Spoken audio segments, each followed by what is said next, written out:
Guys, welcome to Sahil Sharma jobs notifications. और आज हम बात करेंगे गवर्नमेंट कॉलेज धर्मशाला के द्वारा दो चार लिस्टें आई आपकी। पहली लिस्ट आई आपकी कि आपके जो थर्ड मेरिट लिस्ट है एमएससी केमिस्ट्री के लिए वो जारी कर दी गई है धर्मशाला के द्वारा। और एमकॉम की फर्स्ट मेरिट लिस्ट है वो जारी कर दी गई आज। ठीक है, थोड़ा सा मैं आपको यहाँ पर दिखाता हूँ। ये मैंने यहाँ पर ऑलरेडी डाउनलोड किया है धर्मशाला की थर्ड मेरिट लिस्ट। इसमें मैं थोड़ा सा कंपैरिजन करूँगा एनएससीबीएम के साथ। ठीक है, इसमें मैक्सिमम बच्चों को कुछ एस्टिमेट होगा। यहाँ पर देखो जो बच्चे सेलेक्ट किए गए हैं इन्होंने थर्ड लिस्ट में, और वही मैं लिस्ट यहाँ पर मैं जो सेकंड लिस्ट आई थी हमीरपुर की उसको ओपन कर रहा हूँ। ठीक है, अब दोनों में हम कंपैरिजन करते हैं। तो फर्स्ट यहाँ पर देखो आप, हम जो पहली बच्चे का नाम आया है वो है स्वाति शर्मा, हरितिका, ईशिता ठाकुर और सलोनी कटोच। ये जो चार बच्चे हैं ये जनरल के लिए सिलेक्ट हुए हैं थर्ड मेरिट लिस्ट के लिए धर्मशाला। जो ये चार बच्चे हैं इन चार में से तीन बच्चों ने हमीरपुर एडमिशन ली है। ठीक है, वो बच्चे दो बात होंगी, या हमीरपुर छोड़ देंगे या वो धर्मशाला नहीं जाएंगे, मुझे नहीं पता ये। पर बट ये चारों बच्चे मेरे टेलीग्राम चैनल पर ऑलरेडी प्रेजेंट है। यहाँ से यदि आपको पूछना चाहते हो उन बच्चों से पूछ सकते हो, आपकी मर्जी है। जिन बच्चों ने नेक्स्ट बच्चों ने सीट लेनी है उनको। ठीक है, तो यहाँ पर आप देखो जिन जिन बच्चों के मैंने नाम लिए हैं, यहाँ पर आप देखना आप, हरितिका, सलोनी कटोच दो, तीसरा मैंने आपको बताया यहाँ पर स्वाति नहीं है। ठीक है, स्वाति नहीं है, और ईशिता ठाकुर। इन चार में से तीन बच्चे यहाँ पर सेलेक्ट हैं हमीरपुर के लिए। ये हमीरपुर छोड़ेंगे या धर्मशाला जाएंगे इनकी मर्जी है, आप बात करना चाहते हो इनसे कर सकते हो। रही बात दूसरी कि जो नेक्स्ट लिस्ट आएगी उसमें भी हमीरपुर में बच्चे सेलेक्ट हुए हैं। ठीक है, तो उसमें भी काफ़ी बच्चे नहीं जाने वाले। तो जो फिफ्थ मेरिट लिस्ट आएगी धर्मशाला की उसमें बच्चे सेलेक्ट होंगे, फोर्थ में भी नहीं होंगे, क्योंकि फोर्थ जो लिस्ट आएंगी उसमें भी बच्चों ने हमीरपुर एडमिशन ली हुई है। क्या वो हमीरपुर छोड़ेंगे? नहीं तो वो धर्मशाला नहीं जाने वाले हैं। ये कोमल चंदेल है और साक्षी चौधरी है, इन्होंने भी सीट ली हुई है। ओके, तो देख लेना आप। ये तो पूरी की पूरी जो एक आधा बच्चा होगा जाने वाला धर्मशाला जाएगा, अदरवाइज इनमें से कोई धर्मशाला नहीं जाने वाला है। बुलाया है इनको 21 तारीख को, बट मुझे नहीं लगता एक आधा बच्चा जाएगा इनमें से, अदरवाइज इन बच्चों ने हमीरपुर सीट ली हुई है। जो सेकंड काउंसलिंग लिस्ट आएगी फोर्थ, उसमें भी हमीरपुर में 7 बच्चों ने एडमिशन ली है। तो इसके आगे वाले 7 बच्चे भी ये लिस्ट जारी करेंगे, बट वो भी ऑलरेडी हमीरपुर में कवर हुए हैं।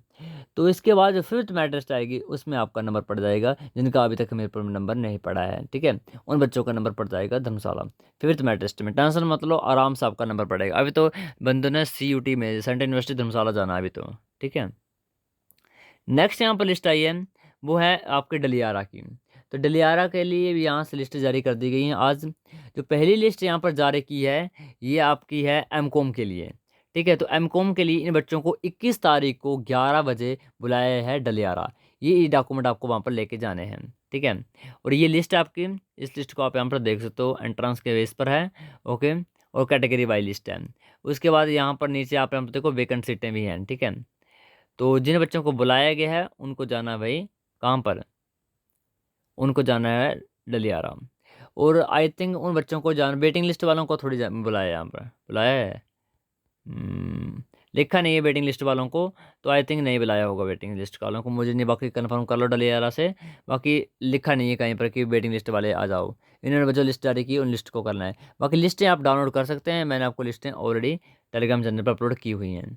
एमकॉम की भी जो फर्स्ट मेरिट लिस्ट है धर्मशाला के द्वारा वो भी जारी कर दी गई है। ये डलियारा की थी, ये आपकी धर्मशाला की है।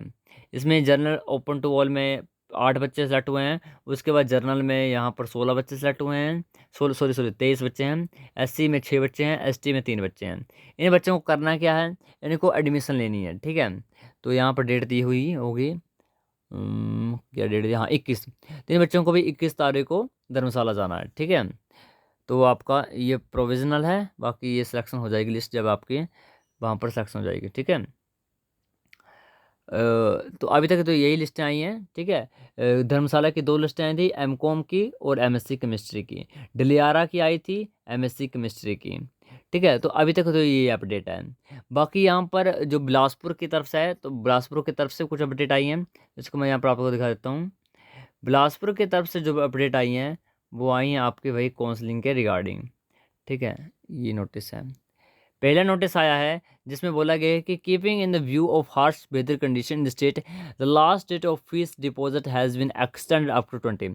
अब जो फीस की जो लास्ट डेट थी उसको 20 तक कर दिया गया है बिलासपुर वालों ने। अभी तक बच्चों ने फीस पे नहीं की है, एमए केमिस्ट्री, फिजिक्स, मैथ और एमकॉम की, तो फीस पे कर लो, 20 तक आपको डेट दी गई है।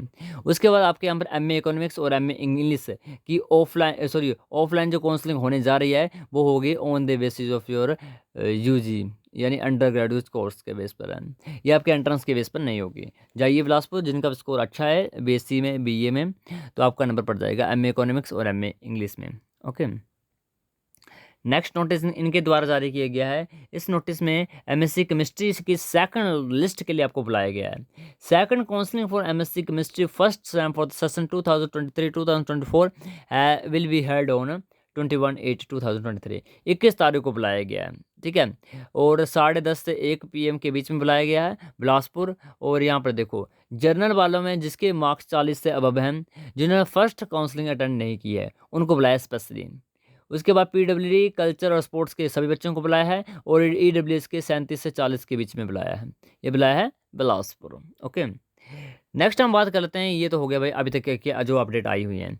बाकी अपडेट आएंगी, अभी तो 5 नहीं बजे हैं, 5 बजे तक आपके अपडेट आती रहती हैं, और 5:30 तक भी हो जाता है। तो अब बाकी जो अपडेट है मैं वीडियो नहीं बनाऊंगा, बाकी मैं टेलीग्राम चैनल पर अपलोड करूंगा ऑलरेडी। ओके, अब यहाँ पर देखो list of MSc zoology, MSc botany. अब जो भी बच्चे बाकी कई कोर्सेज के हैं वो वीडियो को लीव कर सकते हैं।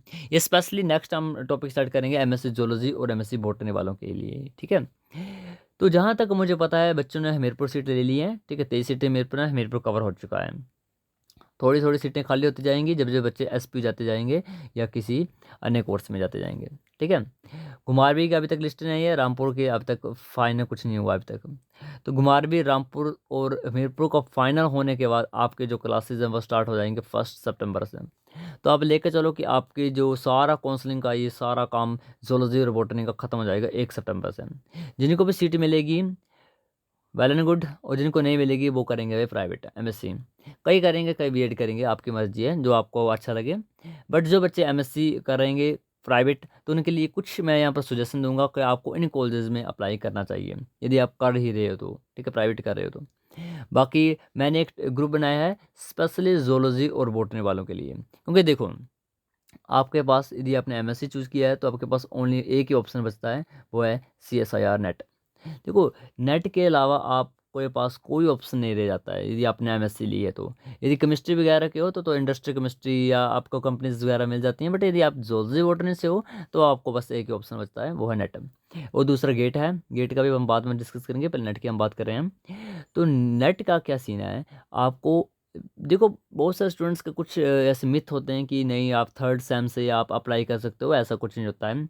जब आप एमएससी में एनरोल हो गए हो आप एलिजिबल हो CSIR नेट के लिए। ओके, जब आप नेट अप्लाई करोगे उसके उन्होंने दी होती है वैलिडिटी 2 साल की। यदि 2 साल के भीतर भीतर आपने एमएससी कंप्लीट कर ली है तो आपको पीएचडी के लिए आपको एनरोलमेंट मिल जाएगी। ओके, तो मान लीजिए यदि आपने 2024 में भी नेट क्लियर किया है या 2023 में नहीं है तो 2026 तक आपके पास डेट दी गई है, आपको अपने एमएससी डिग्री जमा करवानी है, तो आराम से आप करवा लोगे। ओके, यानी विदाउट सप्ली आप यदि आप क्लियर करते हो नेट, चाहे आप फर्स्ट टाइम में क्यों ना हो, आपका आराम से सेक्शन हो जाएगी पीएचडी के लिए। अब देख तो आपको यहाँ पर मैंने ग्रुप बनाया इस पर व्हाट्सएप बनाया स्पेशली। मैंने ये टेलीग्राम चूज़ नहीं किया है, मैंने व्हाट्सएप यूज़ किया है और स्पेशली आपके लिए, बस ओनली जोलॉजी और बॉटनी के लिए। तो जोलॉजी और बॉटनी के लिए ये ग्रुप बना हुआ है, ठीक है। इस ग्रुप में अभी तक मैं बच्चों को बस ऐड ही करूँगा, ठीक है। आपके जितने भी नोट्स हैं, सिलेबस हैं, जो भी है आपका, वो आपका 1 सितंबर से यहाँ पर अपलोड होना स्टार्ट हो जाएगा। और 1 सितंबर से आपके जो क्लासेज हैं एमएससी जोलॉजी और एमएससी बॉटनी है। देखो एमएससी जोलॉजी और एमएससी बॉटनी का जो सिलेबस है वो सेम है, except one book algae and fungi, वो मैं स्टार्ट नहीं करूँगा। मैं बॉटनी की 2-3 बुकें पढ़ाऊँगा और जो आपकी जोलॉजी की 4 बुकें होंगी। तो ये आपका स्टार्ट कर जाएगा 1 सितंबर से। तो जितने ज़्यादा हो सके आपको इस वीडियो को शेयर करना है। आपको यहाँ पर मैं लिंक दे दूँगा, इसको आपको ज्वाइन कर लेना है। व्हाट्सएप ग्रुप है। अभी तक मैं कोई भी यहाँ पर कुछ भी डॉक्यूमेंट अपलोड नहीं करूँगा, 1 सितंबर से ही स्टार्ट होगा। बट जितना ज़्यादा हो सके आपको यहाँ पर ऐड हो जाना है, ठीक है। बाद में देरी होगी तो देख लेना, क्योंकि देखना अभी अभी मैं ऐड कर रहा हूँ, मैं 1 सितंबर से बाद ऐड नहीं करूँगा, ठीक है। और दूसरी बात कि नेट की तैयारी के लिए आपको अभी से स्टार्ट करना पड़ेगा, बाद में कोई फ़ायदा नहीं है, क्योंकि इतना हम बोल सकते हैं एमएससी में यदि आप एक बार चले गए तो आपके जो प्रैक्टिकल होते हैं, असेसमेंट होते हैं, असाइनमेंट होती हैं, प्रोजेक्ट होते हैं, आपके थीसिस लिखनी होती हैं, वो बहुत ज़्यादा आप वहाँ पर आप सभी को समझ रहे हो, ठीक है। मैं भी इस स्थिति में हूँ, तो मैं बोल सकता हूँ कि टाइम नहीं लगता है, बहुत कम टाइम लगता है। फिर उसके बाद बीएड में चले जाओगे तो फिर और परेशानी क्रिएट होगी। इसलिए मैं कह रहा हूँ आपको साथ साथ में फर्स्ट सेम से स्टार्ट कर देना है, मेरे साथ करना है। मैंने अभी क्लियर नहीं हुआ, मेरा भी नहीं, बट हम भी स्टार्ट में करेंगे। हम भी तुम भी सब साथ में कर्म स्टार्ट करेंगे 1 सितंबर से नेट की तैयारी करेंगे हम। और बात करते हैं हम नेक्स्ट। तो कुछ मैंने यहाँ पर सजेशन बतानी थी जो बच्चे प्राइवेट करेंगे उनके लिए। यहाँ पर सजेशन है, पहला जो कॉलेज है वो शूलिनी यूनिवर्सिटी। आपको मैंने पहले कहा यदि आपने जोलॉजी या बॉटनी करनी है तो आपको कॉलेज चूज़ नहीं करना, आपको यूनिवर्सिटी चूज़ करनी है, ठीक है। क्योंकि कर प्राइवेट रहे हो, फीस सेम है, थोड़ा सा फर्क पड़ रहा है फीस का, तो फीस के लिए आप क्यों ऐसे कॉलेज में एडमिशन ले रहे हो, क्योंकि एचपीयू से एफिलिएशन से ऊपर से आपको यूनिवर्सिटी चूज़ करनी है। यानी मान लीजिए आपको सोलन यूनिवर्सिटी आपने चूज़ कर ली है। उसके बाद ईयू है, ये सिरमौर में है। अभिलाषी यूनिवर्सिटी है। उसके बाद सीपीयू है जो हमीरपुर में है, ठीक है। उसके बाद एसएसयू है, ये श्री सराय यूनिवर्सिटी की बात की जा रही है, पालमपुर की सबसे बेस्ट है ये भी। उसके बाद अरनी यूनिवर्सिटी है, काफ़ी अच्छी, कांगड़ा में है। एमएयू है। उसके बाद एचपीयू, तो ये तो आपके गवर्नमेंट आ गई ना। उसके बाद एसीवीएस है, ठीक है। एमएलएसएम है, ये भी काफ़ी अच्छे सुंदरनगर में है। और फैकल्टी बेसिक साइंस सोलन में है। यहाँ पर दो तीन अब यहाँ और कवर नहीं किया है, जैसे एपी गोयल हो गया, ठीक है। एपी गोयल हो गया आपका, बाकी एक दो और भी हैं मंडी में, ठीक है, उनको चूज़ कर सकते हो। बाकी ये जो मैंने सजेशन दिया आपको, इनको इनमें आप एडमिशन ले सकते हो। वैसे फीसेस वगैरह देख लो कितनी कितनी फीसें हैं। और मैंने कहा है Telegram, sorry sorry sorry, WhatsApp group को आपको ज्वाइन कर लेना है, ठीक है। लिंक मैंने वीडियो के डिस्क्रिप्शन में डाला हुआ है, specially for zoology and botany. Thank you and have a nice day.